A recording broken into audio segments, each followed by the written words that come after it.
거룩한 주일 맞이해서 본당에 나와서 그리고 온라인으로 예배 참석하는 여러분 주님의 이름으로 환영합니다. 마음을 모으고 신령과 진정으로 하나님께 예배드리며 나아가기를 기도합니다. 사도신경으로 신앙 고백하시겠습니다. 전능하사 천지를 만드신 하나님 아버지를 내가 믿사오며 그의 외아들 우리 주 예수 그리스도를 믿사오니 이는 성령으로 잉태하사 동정녀 마리아에게 나시고 본디오 빌라도에게 고난을 받으사 십자가에 못 박혀 죽으시고 장사한 지 사흘 만에 죽은 자 가운데서 다시 살아나시며 하늘에 오르사 하나님 우편에 앉아 계시다가 저리로서 산자와 죽은 자를 심판하러 오시리라. 성령을 믿사오며 거룩한 공예와 성도가 서로 고통하는 것과 죄를 사해 주시는 것과 몸이 다시 사는 것과 영원히 사는 것을 내가 믿사옵나이다. 아멘.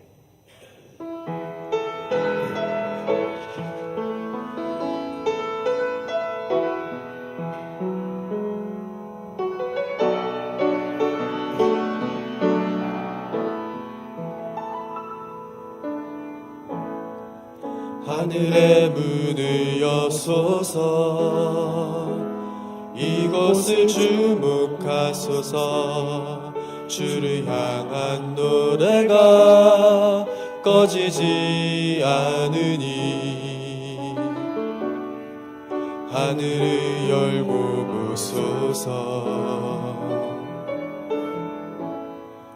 이곳에 임재하소서 주님을 기다립니다. 기도의 향기가 하늘에 닿으니 주여 임재하여 주소서 이곳에 오셔서 이곳에 앉으소서 이곳에서 드리는 예배를 받으소서 주님의 이름이 주님의 이름만이 오직 주의 이름만 이곳에 있습니다.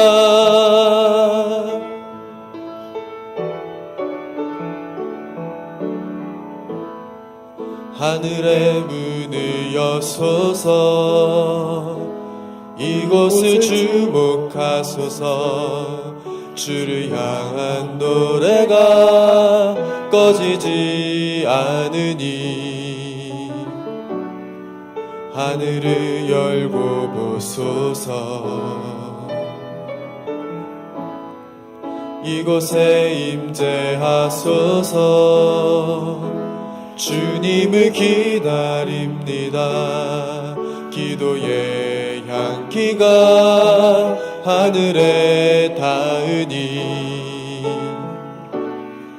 주여 임재하여 주소서 이곳에 오셔서 이곳에 앉으소서 이곳에서 드리는 예배를 받으소서 주님의 이름이 주님의 이름만이 오직 주의 이름만 이곳에 있습니다.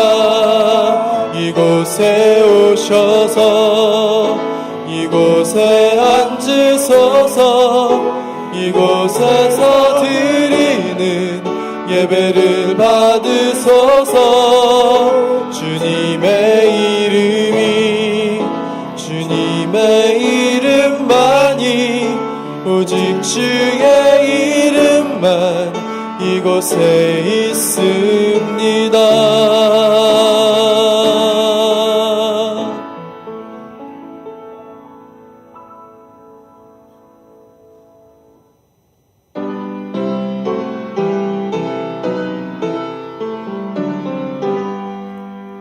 다 찬양하여라 전능왕 창조의 주께 내 혼아 주 찬양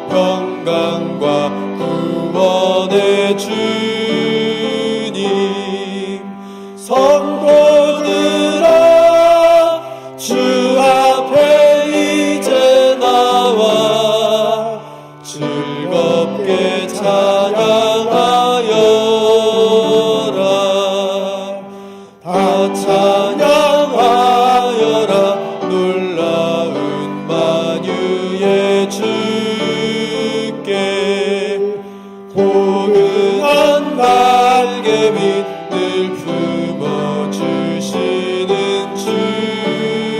주님 성도들아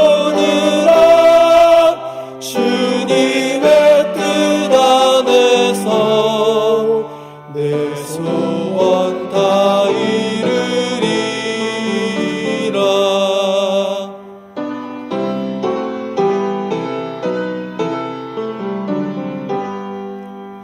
다 찬양하여라 온몸과 마음을 바쳐 이 세상 만물이 주 앞에 다 나와 찬양 성도들아 기쁘게 소리 높여 영원히 찬양하여라.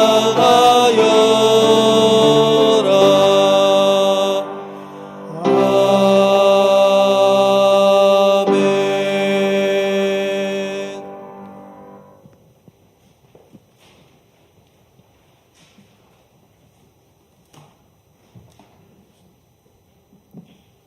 기도하시겠습니다.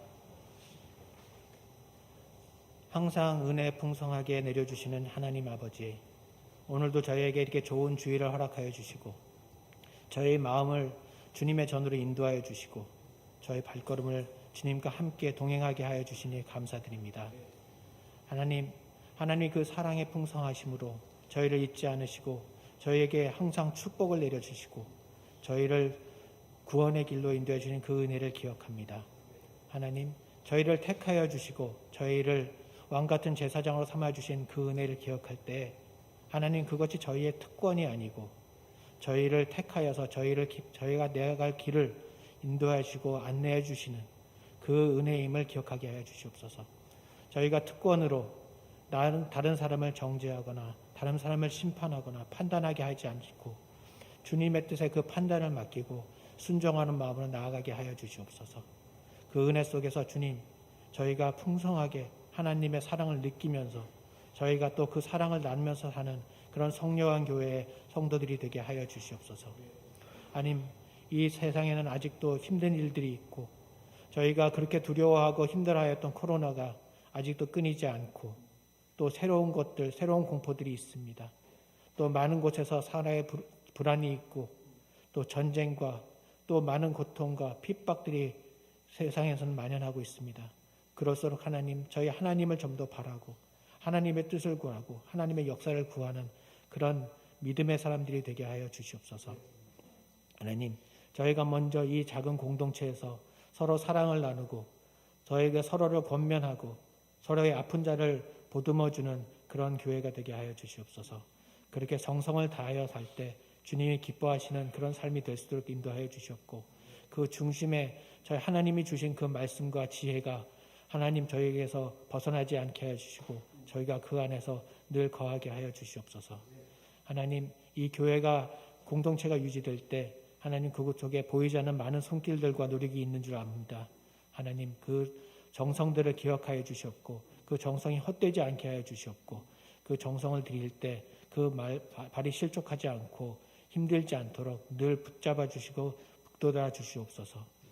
하나님 아버지 또 저희 이 교회에 말씀으로 거하여 주시고 말씀을 나눌 수 있도록 많은 성경 공부를 인도하는 그런 손길들을 특별히 기억하여 주셔서 하나님의 올바른 지혜가 늘 항상 가득하도록 인도하여 주시옵소서.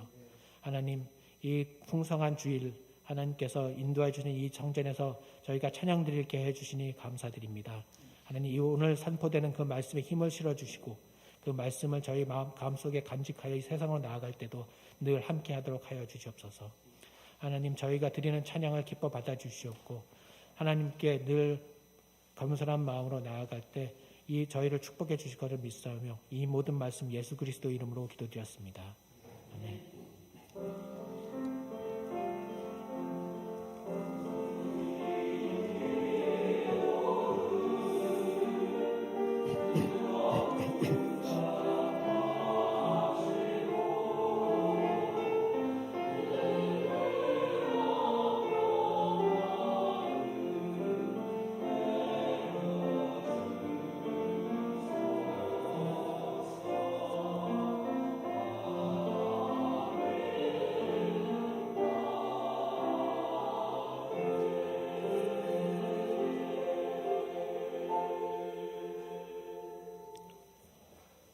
교회 소식 나누고 인사하는 시간입니다. 저희 교회 엘리베이터가 고장났습니다. 지난 임원회 때 수리하기로 했습니다. 올해 말에까지는 이제 다 수리가 될 듯합니다. 이게 엘리베이터가요 30년에서 35년이 그 수명이래요. 그래서 아마 그 정상적인 범위 동안 사용하고 고장이 났습니다. 이제 고쳐야 되거든요. 여러분 많이 관심 갖고 기도해 주시면 고맙겠습니다. 여선교회 임시총회랍니다. 원래가 아니고요. 임시총회가 오늘 밤 저녁 7시 30분에 열립니다. 줌으로 열려요.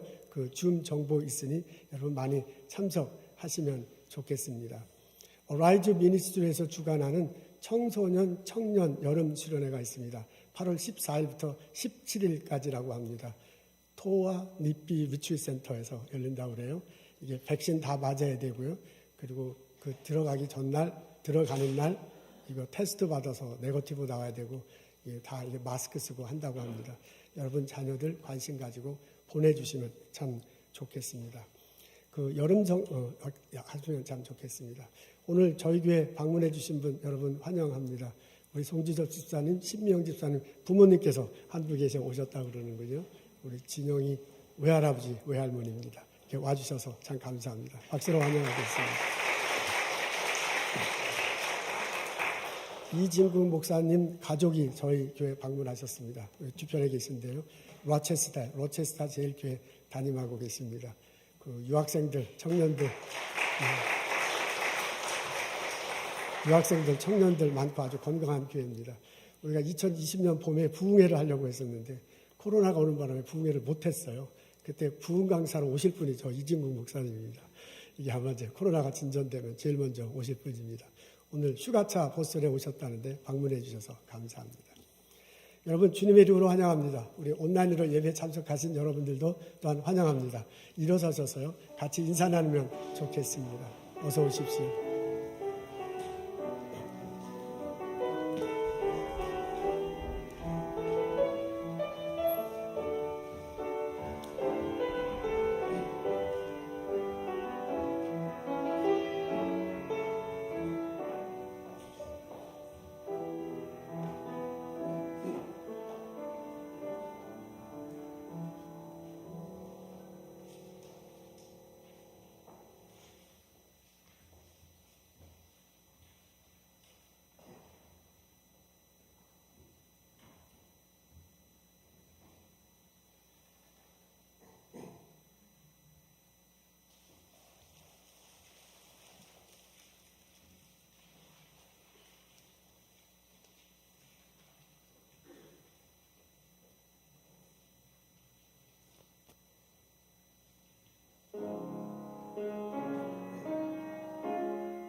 다시 안 넘어가는데요, 박 집사님.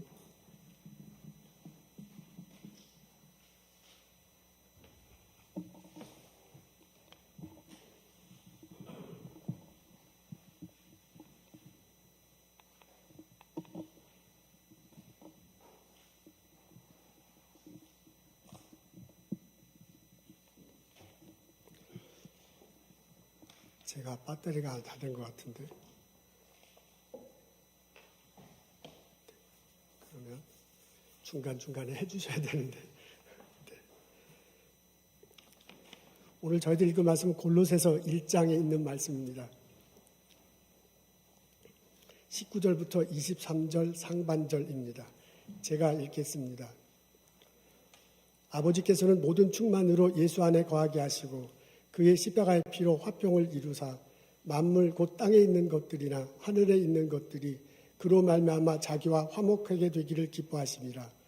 전에 악한 행실로 멀리 떠나 마음으로 원수가 되었던 너희를 이제는 그의 육체의 죽음으로 말미암아 화목하게 하사 너희를 거룩하고 흠없고 책망할 것이 없는 자로 그 앞에 세우시고자 하셨으니 만일 너희가 믿음에 거하고 터 위에 굳게 서서 너희 들은 바 복음의 소망에서 흔들리지 아니하면 그리하리라. 아멘. 시지푸스는 그리스 신화에 나오는 인물입니다. 신들의 비밀을 사람들에게 알렸대요. 그리고 여행객들을 살해했는가 봅니다. 그것 때문에 벌을 받습니다.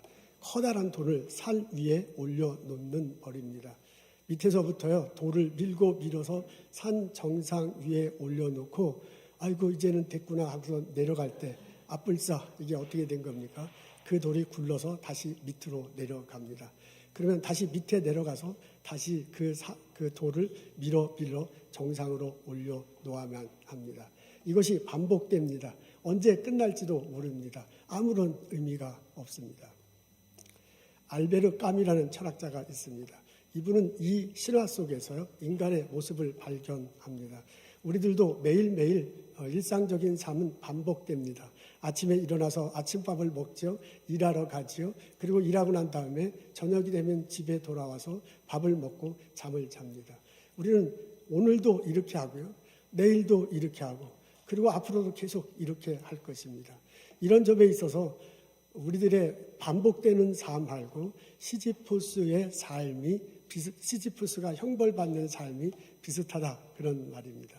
그러면서 까미는 여기서부터 해방될 세 가지 방법을 제시합니다. 첫째는 자살하는 거예요.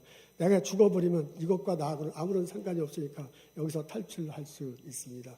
두 번째는 어떤 한 곳에 몰두하며 소망을 갖는 겁니다. 그게 돈이 될 수도 있고요. 권력이 될 수 있고 가족이 될 수 있고요. 이렇게 내가 관심 갖는 것들이 쭉 있는데 그중에 하나 신이 될 수도 있습니다. 가족에게 대해서 온 관심을 다 쏟고요. 내가 이렇게 의미 없고 반복되는 일을 하지만 자녀들이 잘 되면 된다 하고 자녀의 소망을 두고 하루하루 일을 하는 겁니다. 그런 식으로 또한 인생을 살아갈 수 있을 것이다 라고 말합니다. 세 번째는 이런 반복되는 삶 그 자체를 받아들이는 거예요. 그냥 인생은 원래 이런 거다 하고서 매일 반복적으로 일을 하면서 살아갑니다. 그러면서 이 세 가지 중에 까미는 세 번째가 오히려 인간들이 해야 할 것이라고 말하고요. 그렇게 인생은 다 이런 것이다 하면서 매일 반복적으로 삶을 묵묵히 살아가는 게 신들에 대한 반항이고 그 속에서 오히려 사람이 행복감을 찾을 수 있다고 주장하고 있습니다. 여러분 어떻습니까? 우리들은 보스턴에서 이민 1세대로 살아가고 있습니다. 우리는 사실 매일 비슷한 삶을 반복적으로 살고 있는데 이렇게 매일 반복적으로 사는 삶 그것이 우리에게 형벌입니까? 우리들이 이것은 원래 인생은 이런 거야. 나는 이렇게 살아가는 거야 하고 말없이 묵묵히 살아가는 것. 우리들이 살아갈 그런 태도라고 생각합니까? 우리들 반복된다는 이런 삶 속에서는 발전은 전혀 없는 거고 의미는 전혀 발견할 수 없는 것입니까? 오늘 저희들은 골로새서에 있는 말씀 읽습니다. 골로새서는 바울이 골로새 교회에 쓴 편지입니다. 골로새 교회에 예수님에 대해서 그릇된 가르침을 전하는 사람들이 생겼어요. 그들로 인해서 골로새 교인들의 신앙이 흔들리고 있습니다. 그래서 듣고 바울이요, 예수님에 대해서 올바른 가르침을 전하고 그리고 그 교우들을 흔들리지 않도록 잡아놓기 위해서 쓴 것이 골로새서입니다. 그래서 그런 흐름 안에서 오늘 본문을 읽을 필요가 있습니다. 이렇게 놓고 본다면 오늘 읽은 본문 중에서 21절, 22절, 23절이 특히 눈에 들어옵니다. 우리 앞에 있는데 다 같이 읽겠습니다. 시작. 전에 악한 행실로 멀리 떠나 마음으로 원수가 되었던 너희를 이제는 그의 육체의 죽음으로 말미암아 화목하게 하사 너희를 거룩하고 흠없고 책망할 것이 없는 자로 그 앞에 세우고자 하셨으니 그랬습니다. 21절에 보면 21절에 보면 전에 악한 행실로 이렇게 표현되어 있습니다. 전에 그러니까 과거형이에요. 우리들 예수 믿기 전의 삶을 묘사하고 있습니다. 거기에 보면 마음으로 멀리 떠나 있다 그래요.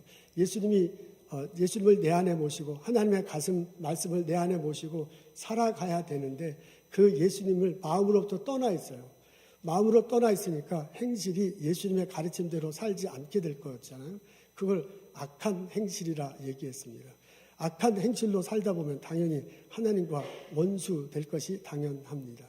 그러니까 예수 믿기 전의 모습이 하나님과 원수된 모습으로 하나님과 멀리 떨어진 삶의 모습으로 살았다라고 바울이 얘기합니다. 그러면서 22절 상반절에 보면 이제는 이라고 이렇게 표현되어 있습니다. 현재예요. 시제가 현재로 나와 있습니다. 그의 육체의 죽음으로 말미암아 화목하게 됐다 그랬습니다. 이제는 하나님과 우리가 화목하게 됐다고 합니다.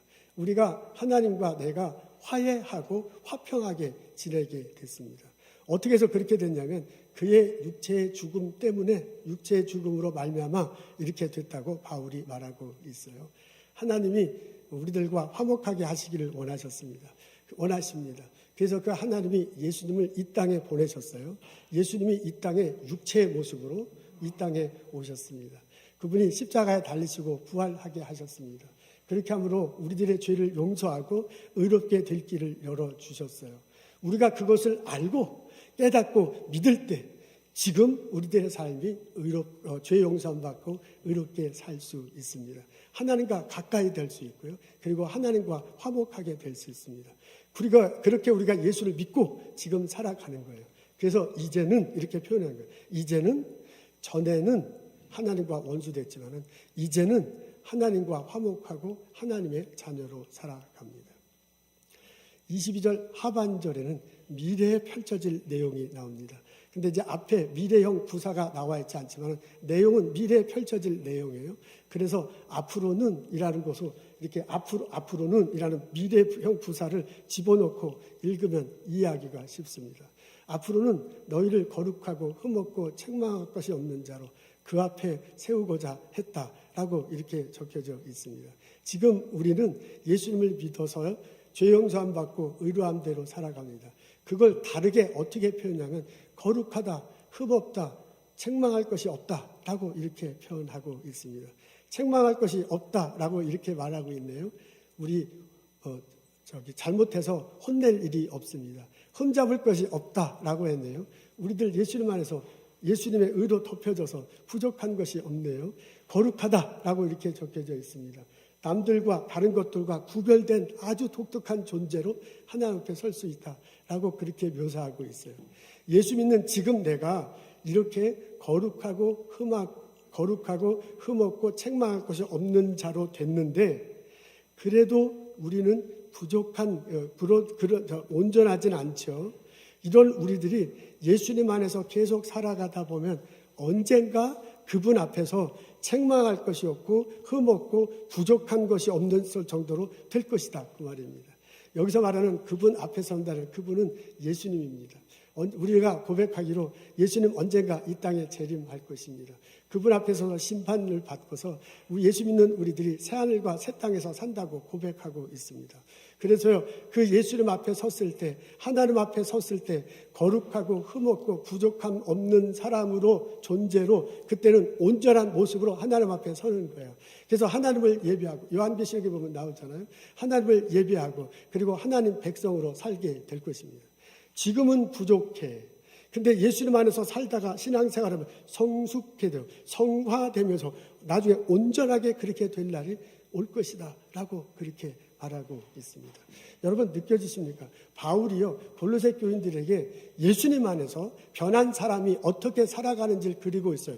전에의 모습은 하나님과 원수된 사람의 모습이에요. 근데 지금은 예수 믿는 우리들은 하나님 선한 행실을 하면서 하나님과 자녀된 삶을 살아요.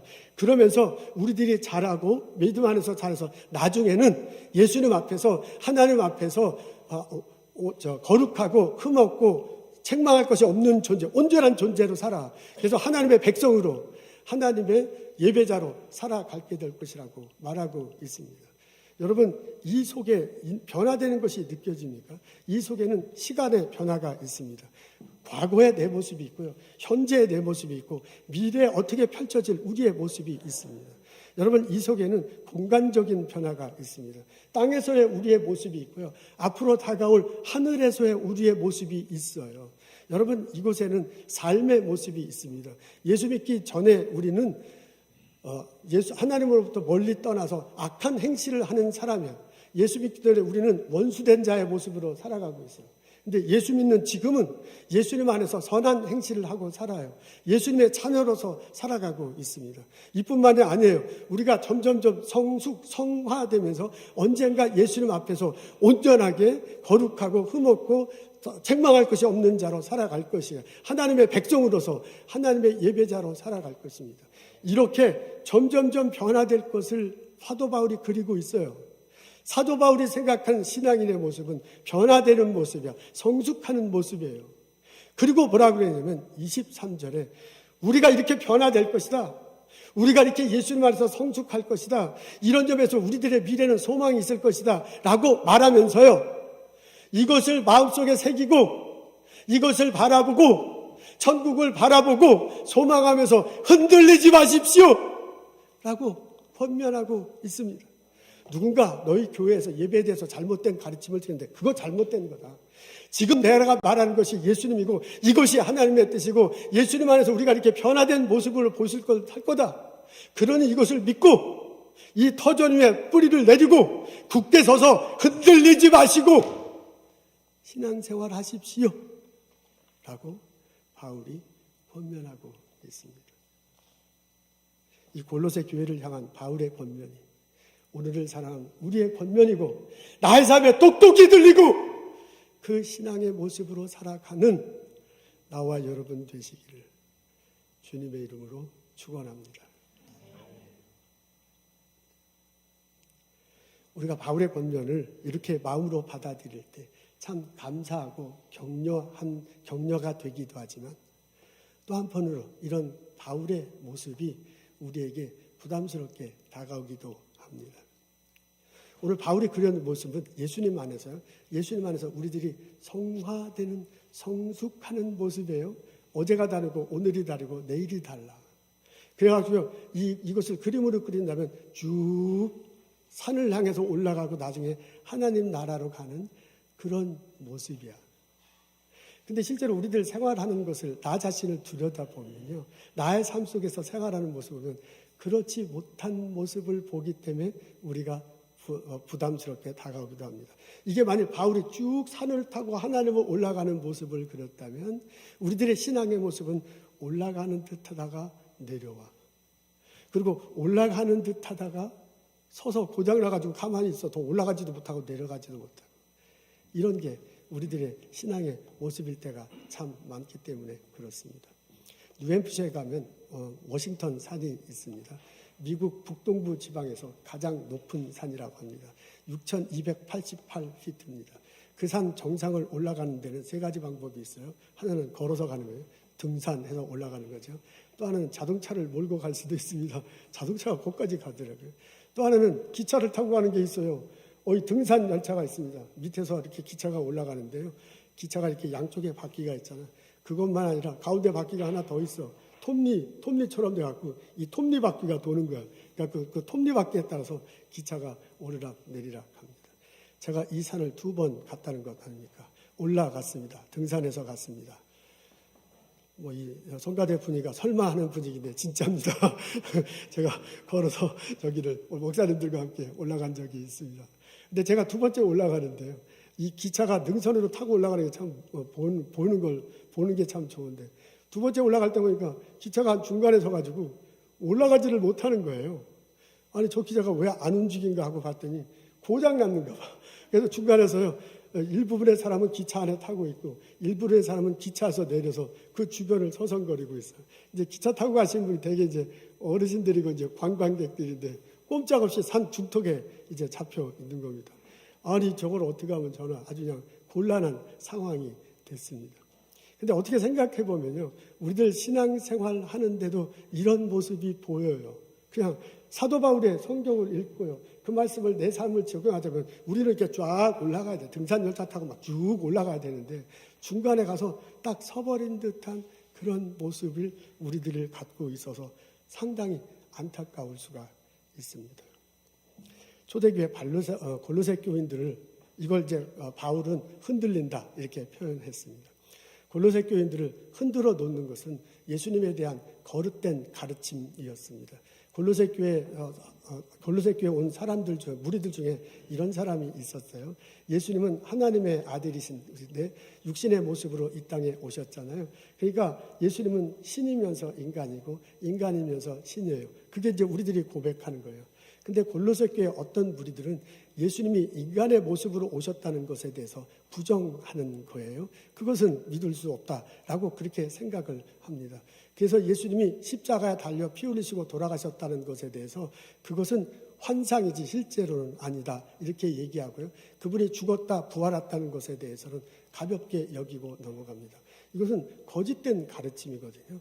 이런 것 때문에 듣고서 이렇게 자꾸 미혹되는 거예요. 그걸 바울이 흔들린다라고 그렇게 표현했습니다. 골로새 교회에 찾아오는 사람 중에 어떤 사람들은 율법을 지켜야 된다. 그리고 이 절기 같은 거, 음식 먹는 거 반드시 그대로 해야 된다라고 주장하는 사람들도 있었습니다. 천사를 숭배하고요. 해와 달 별에 어떤 굉장한 기운이 있는 것처럼 여기는 사람들도 있었습니다. 이런 사람이 주변에 있어서 자꾸 얘기하니까 골로새 교인들이 헷갈리는 거예요. 그래서 올바른 예수님에 대해서 예수님에 가서 올바로 들었는데도 불구하고서 그것 때문에 흔들리고 있습니다. 그걸 이제 흔들리면 안 된다. 그런 내용입니다. 어떻게 생각해 보면 우리들에게도요. 우리를 흔들어 놓는 것들이 있습니다. 이게 알게 모르게 우리가 우리를 흔들어 놓고 우리를 흔드는데도 그것을 잘 못 느끼고 있는데 흔들리면서 우리는 신앙생활 할 수도 있습니다. 조던 피터슨 교수가 있습니다. 그분이 12가지 인생의 법칙이라는 책을 썼어요. 하버드 대학교 심리학과 교수였습니다. 거기서 강의한 내용을 아주 쉽게 정리해 놓은 책이 이 책입니다. 이 책을 보면 성경을 상당히 많이 인용하고 있어요. 예수님과 하나님에 대해서 자주 얘기합니다. 그래서 성경에 기반을 두고서 이 책을 쓴 것처럼 여겨집니다. 근데 제가 이 책을 아주 흥미있게 읽었는데요. 쭉 읽다 보니까 이상해. 분명히 예수님을 얘기하고 성경에 대해서 상당히 많이 창조 얘기도 하고 상당히 많이 함에도 불구하고 우리들이 믿는 바하고는 굉장히 다른 거예요. 그래서 내가 정독을 하고서 보니까 이분은 성경을 이렇게 이해하고 있습니다. 사람들이 동물 수준에 있다가 사람들이 이제 점점점 발전하잖아요. 그리고 나중에 집단 사회를 이끌고 하는데 그렇게 사람들이 인간이 동물 수준에 있다가 사람이 되고 집단 사회를 형성하면서 하는 경험들이 있습니다. 그리고 거기서 얻은 지식이 있습니다. 거기에서 얻은 지혜가 있는데 그것을 사람 이야기를 통해서 사람들에게 자꾸 나누어주는 거야. 그 이야기들이 전해지다가 글로서 이렇게 모아진 것 중에 하나가 성경이에요. 그러니까 이게 이야기니까 주인공이 있어야 될 거 아니에요. 그 주인공이 예수라는 인물이에요. 그리고 그 예수라는 인물이 말하는 게 인간이 생활하다가 얻은 지혜와 지식을 예수라는 인물로 얘기하는 거야. 그렇게 그런 경험들이 모아져서 이루어질 좋은 세상이 하나님 나라고요. 그런 것들을 통치할 신 같은 것들이 있어야 될 거 아니에요. 그게 하나님이에요. 여러분 이거는 그분이 생각하는 성경과 하나님은 우리 정통 개신교에서 가르친 것과는 전혀 다른 겁니다. 이거는요, 그렇게 생각하고서 성경을 인용해서요. 그 다음에 심리학이죠. 심리학과 교수니까 심리학과 역사학과 사회학에 대한 해박한 지식을 가지고 이 성경을 아주 적절하게 엮었어요. 그래서 저는 아주 솔깃하게 읽었습니다. 이걸 성경에 대한 저 같은 태도로 읽어도 뭐 깨달음, 거기서 인사이트는 얻을 수 있어요. 근데 그 사람은 성경을 우리들이 생각하는 성경과 우리들이 믿는 하나님이 아니에요. 그분은 성경에 대해서 잘못되게 사용하는 것이고, 이건 그릇된 가르침입니다. 이게 베스트셀러예요. 하버드에서 뭐 최고의 명강의 중에 하나였대요.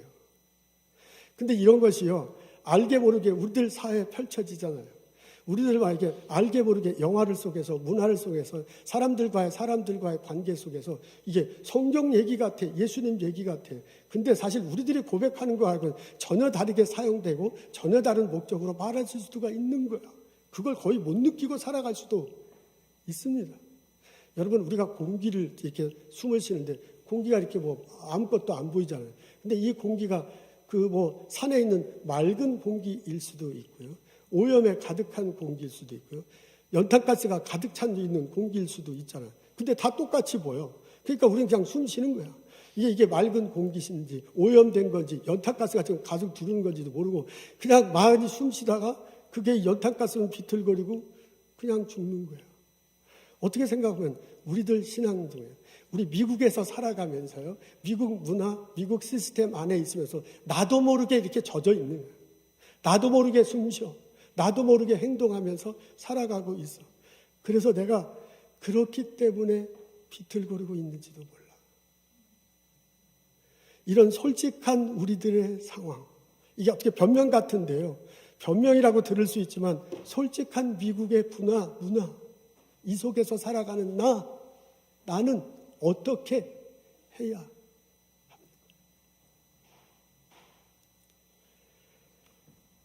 감사하게도 하나님이 우리들의 구원 사역을 주관하십니다. 그게 바울의 가르침이고 또한 우리들의 고백입니다. 바울이 오늘 말한 성경 구절을 보면 19절부터 22절까지가 한 문장이고요. 주어는 하나님이에요. 하나님이 구원 사역을 뭐라고 그 주체로서 누가 주체냐면 하나님으로 묘사해 놓고 있습니다. 하나님이 우리들과 화목하게 하기를 원했다. 하나님이 예수 그리스도를 이 땅에 보내시고 십자가에 달리시고 돌아가게 하셨다. 그래서요, 우리들의 죄를 용서하시고 의롭되 길을 열어놨어요. 그러니까 누구든지 그것을 믿으면 구원을 얻고 화목하게 되기를 하나님이 원하신다. 라고요, 이렇게 쭉 이런 내용을 적어놨어요. 한 문장으로 적어놨어요. 이게 한 문장이기 때문에 얼른 보면 이해하기 좀 어려운데 그렇게 해놓고 첫 번째 단어가 뭐냐면 하나님이에요. 모든 구원 사역의 주체는 하나님이에요. 그러면서 23절에 우리가 할 일이 있어요. 내가 할 일이 있는데 뭐냐면 그것을 깨닫고 그것을 받아들이는 거예요. 그리고 그 터전 위에서 굳건히 서 있는 거예요. 기찻길로 얘기하자면 하나님이 디자인해서 산으로 하늘로 낙하도록 기찻길을 딱 만들어 놨어. 그리고 거기다가 기차도 만들어 놨어. 우리가 할 일은 뭐냐면 그 기차에 타는 거예요. 아멘 할렐루야. 구원 사역의 주체가 하나님이다 라고 그렇게 고백하고 있습니다. 그리고 더 감사한 건 뭐냐면 이것이 우리가 신앙생활을 가다가 흔들리더라도 하나님께서 잡아주신다. 우리는 그렇게 고백할 수 있습니다. 마치 기차가 올라가다가 흔들리더라도 누군가가 이것을 끌고 가는 거예요. 제가 나중에 그 산 내려올 때 보니까 고장난 기체를 막 고치려고 막 하다가 정 안 되는 모양이에요. 그래서 거의 내려와서 보니까 어떻게 하냐면 위에서 기차가 하나 내려와요. 그리고 밑에서 하나가 기차가 올라가요. 그게 외선이에요. 그래서 딱 붙어가지고 앞에서 끌고 뒤에서 밀고 갖고 올라가더라고요. 그래서 그 관광객 어르신들은 어쨌든 정상에 올라와서 그 마운틴산을 다 볼 수가 있었습니다. 이것도 똑같아. 우리가 믿고 고백하는 하나님, 구원사역의 주체시고 우리를 이끌어 가시는 그 하나님이 어떻게든 우리가 비틀거릴 때, 바울의 표현에 하면 비틀거릴 때 우리를 잡고 일으켜 세워서 올라가시게 할 것입니다. 우리가 믿는 성령님께서 우리 뒤에 서셔서 우리를 밀고 비틀거리는 우리지만, 흔들거리는 우리지만, 때로는 넘어지는 우리지만은 하나님 나라를 향해, 하나님의 뜻을 향해 살아가도록 이끌어 가실 것입니다. 그래서 언젠가 주님 앞에 섰을 때 거룩하고 흠없고 책망받을 것 없는 온전한 존재로 우리를 만들어 주실 줄로 믿습니다. 우리가 하나님 앞에 섰을 때 하나님을 예배하는 자로 신령과 진정으로 우리가 하나님의 백성으로 새하늘과 새 땅으로 살게 하실 줄로 믿습니다. 이런 바울의 가르침과 이런 고백을 가지고 오늘의 본문을 읽고 받아들였으면 참 좋겠습니다. 하나님이 우리에게 구원의 길을 열어주시고 하나님이 그 구원 사역을 완성하실 것입니다. 이런 식으로 나의 신앙과 이런 식으로 나의 삶을 들여다보면 내 삶은, 내 인생은 완전히 달라집니다. 우리는 내가 볼 땐, 겉으로 볼 때는 내 인생이, 내 삶이 반복되는 것 같아. 그러나 우리가 예수님 안에서 내 삶, 내 속사람을 들여다보면 우리는 예수님 안에서 날마다 변할 수밖에 없고 변하도록 하나님께서 이끌어 주십니다. 내 영혼은 날마다 새로워집니다. 내 마음은 날마다 새로워집니다. 내 삶은 날마다 새로워지고 새로워질 수밖에 없습니다. 하나님이 이끄시고 성령님이 밀어주셔서 그렇게 우리를 변화시켜 나가기 때문에 그렇습니다. 그 안에서 내가 삶의 열매를 맺고요. 그 열매를 가지고 이웃들을 섬기고 이웃들과 더불어서 살아갈 수가 있습니다. 그런 은혜가, 그런 체험이 그래서 날마다 주님 안에서 새로워지는 나와 여러분 되시기를 주님의 이름으로 기도하고 축복합니다. 사람들은 모세의 시기를 모세가 120세를 살았습니다. 사람들은 모세의 시기를 세 시기로 구분합니다. 첫 번째는 애굽에서 살았고 궁정 생활을 했던 때입니다. 많은 것들을 배우고 누릴 수 있는 때였습니다. 그것을 something의 시기다라고 그렇게 말을 합니다. 자기가 많이 가질 수 있고 그리고 많은 것을 할 수 있다고 생각하는, 나는 something, 나는 뭔가 됐다라고 생각하면서 살았다는 시기입니다. 두 번째는 광야에서 양을 치면서 지냈던 40년입니다. 사람들은 그때를 nothing의 시기로 표현합니다. 모세가요, 양 치면서 벌판에 혼자 있으면서 nothing, 나는 아무것도 아니야. 나는 가진 것이 없고요. 나는 아무것도 할 수 없다고 생각하며 지냈습니다. 세 번째 40년은 모세가 이스라엘 백성을 애굽에서 나와서 가나안 시내 반도를 지날 때입니다. 그때는 하나님 안에서요 많은 것을 가질 수 있었고 그리고 많은 일을 할 수 있었습니다. 그렇게 지나면서 이스라엘 백성을 이끌고 위대한 지도자가 됐습니다. 사람들은 그 앞에 40년, 중간 40년, 뒤에 40년을 모세의 황금 시기로 보고 있습니다. 근데 여러분, 뒤에 40년, 그 everything이라고 말하는 그 뒤에 40년, 황금 시기를 들여다보면 지금 바울의 표현대로 하자면 이게 쭉 올라갈 것 같지만 그렇지 않습니다. 그 모세의 황금 시기라는 데도 보면요. 쭉 올라간 게 아니라 올라가다 내려가다가 넘어지고 비틀거리는 모세의 모습을 볼 수 있습니다. 예를 들자면 이렇습니다. 홍해바다를 건널 때 앞에는 막 바다가 있고 뒤에는 애국 군대가 쳐들어왔을 때 거기서 모세가 한 일은 무엇입니까? 모세가 가진 게 뭐 있습니까? 모세가 할 수 있는 일이 뭡니까? 아무것도 할 수 없었습니다. 그러니까 nothing의 시기 때 보였던 그 행동밖에 할 게 없어요. 모세는 nothing이에요, nothing. 여러분 나중에 시내산에서 모세가 기도하고 난 다음에 40일 기도하고 난 다음에 십계명을 받잖아요. 그 십계명 돌판 2개를 가지고 내려왔는데 그냥 이스라엘 백성들이 변심했어요. 이스라엘 무리들이 변심했어요. 그래서 다시 애굽으로 가자고 막 난리가 났어. 그때 여러분 모세가 한 게 뭔지 아시죠? 성질 나가지고 그냥 십계명 던져서요. 얼마나 세게 던졌는지 돌판이 다 깨져버렸어. 여러분 생각해 보세요. 그게 아무리 그래도 자기가 뭐라고 하나님이 주신 돌판을 깨트려 버려요. 그걸 깨트려 버리고 성질을 냈다는 얘기는 순간적으로 어렸을 때 내가 무언가를 가지고 무언가를 할 수 있을 때 보였던 그 기질이야. 그러니까 내가 something, 내가 저 애굽의 왕자라서 뭔가를 할 수 있다, 가질 수 있다. 그때 기질이 순간적으로 나온 거잖아요. 모세는 그런 사람이었습니다. 그럴 때마다 하나님께서 모세를 다독여 주세요. 그리고 모세를 잡아줘요. 그러면서 그런 것들을 보듬어가면서 everything, 하나님 안에서 무언가를 갖고요. 하나님 안에서 무언가를 하도록 모세를 이끌어 갔습니다. 그래서 모세와 함께 이스라엘 백성들이 가나안 땅에 나중에 이제 가나안 때까지 더 도착할 수 있던 그런 일이 벌어진 것을 볼 수 있습니다. 그 위대한 모세도 자신의 사역에 있어서 황금비라고 보이는 그때도 바울의 표현을 들자면 모세도 흔들렸어요. 넘어졌어요. 그런 모습을 보였습니다. 오죽하면 바울도 지금 이렇게 흔들리지 마십시오라고 그렇게 말하면서도 바울도 마음은 원인인데 육신이 따라가지 못하니까 오호라 나는 곤고한 자로다. 옛날 성경은 오호라 나는 통제로다 라고 그렇게 얘기했어요. 그분들도 흔들렸어요. 흔들리는 나, 넘어지는 나, 그 나를 인정하고 사랑하십시오. 내가 흔들릴 때, 비틀거릴 때, 넘어질 때 예수님을 바라보고 예수님을 향해 나아가십시오. 예수님 안에서 하나님이 손 내미시는 것을, 하나님의 손잡고 나를 이끌어 주시는 것을 볼 수 있을 것입니다. 그때 성령께서 나의 뒤에 서서 일으켜 세워주고 밀어주고 하나님을 향해서 나가도록 해주시는 것을 경험할 수 있을 것입니다. 언젠가 우리가 하나님 앞에 섰을 때 거룩하고 흠없고 책망할 것이 없는 자로 만들어주며 성화시켜주며 하나님이 우리를 이끌어 가실 것입니다. 이 고백 가지고 하루하루를 살아가는 나와 여러분 되기를 소원합니다. 날마다 반복되는 것 같은 우리들 삶 내면에 예수님과 함께 나는 날마다 변할 수 있습니다. 날마다 변해야 합니다. 그 기쁨을 가지고 그 소망을 가지고 하루하루 승리하며 살아가는 나와 여러분 되시기를 주님의 이름으로 축원합니다. 아멘. 하나님 감사합니다.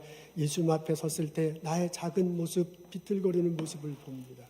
주여 잡아주시옵소서, 성령님 밀어주시옵소서. 그분 앞에 섰을 때 거룩하고 흠없고 책망할 수 없는 존재로 만들어주옵소서, 이끌어주시옵소서, 온전하게 세워주시옵소서. 그날을 바라보며 소망하고 흔들리지 않고 넘어지지 않고 하루하루 살아갈 수 있도록 이끌어 주옵소서. 예수님 감사합니다. 예수님 이름으로 기도합니다.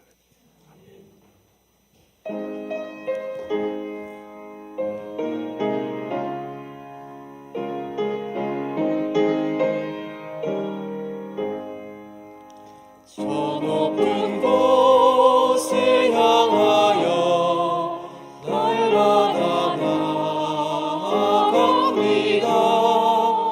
내 뜻과 정성 모아서 날마다 기도합니다. 내 주여 내 맘 붙드사 그곳에 있게 하소서. 그곳은 빛과 사랑이 언제나 넘치옵니다.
그 선하님의 고요히 감싸여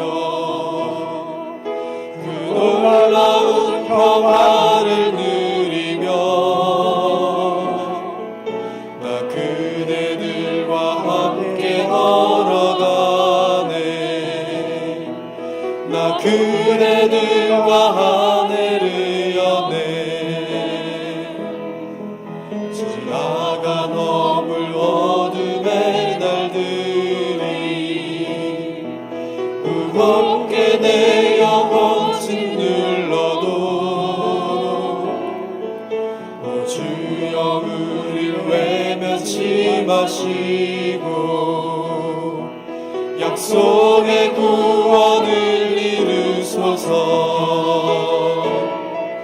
그 선하님이 우릴 감싸시니 믿음으로 일어나리 기대하네 주 언제나 우리와 함께 계셔 하루 또 하루가 늘 새로워 주께서 밝히신 작은 촛불이 어둠을 헤치고 타오르네 그 빛에 우리 모두 하나 되어 온 누리에 비추게 하소서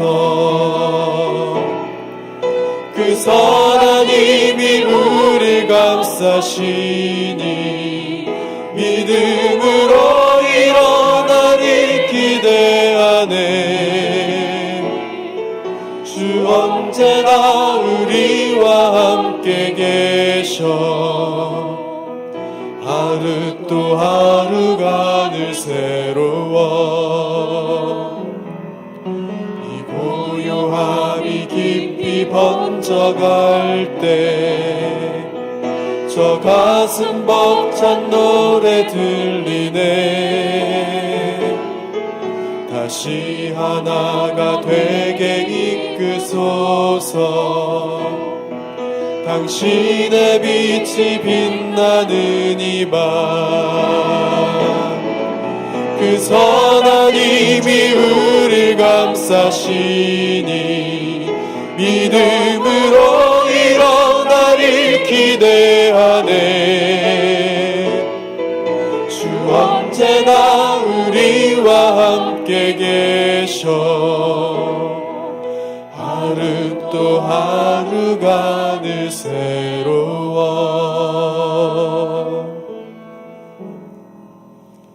성부, 성자, 성령의 은혜와 축복과 보살핌이 오늘 예배 드리고 돌아가는 우리들 모두에게 지금부터 영원토록 함께 하시기를 간절히 축원하옵나이다. 아멘.